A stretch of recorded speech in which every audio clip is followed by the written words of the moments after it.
So these onions have been cooking for about 6-7 minutes. I've been sauteing them, and I've been turning them. You can use a spatula or a spoon, or if you're handy with the saute pan, you can just flip them.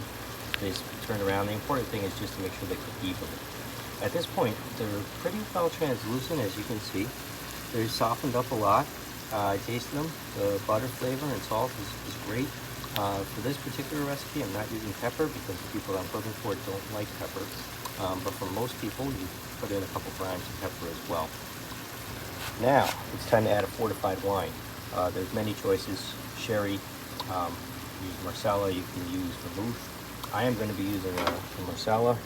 Any type of, I like dry, any type of fortified wine will work good here. We're going to put in about, for this, about a quarter cup. And you can see it start to bubble up. And you're going to want to mix that in. So you know, again, you can use a spoon, slotted spoon probably better, or a spatula or whatever you have handy.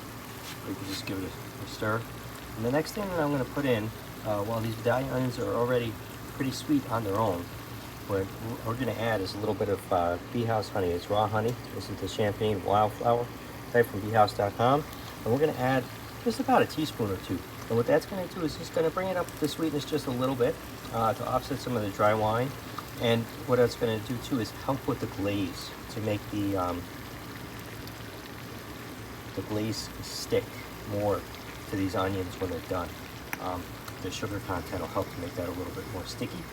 And what that's going to do at the end of the day is when you serve these onions, you'll have a nice sauce that stays with them. And we're going to keep this sauteing for a couple more minutes until this reduces more into a glaze. You can see it's a little milky now.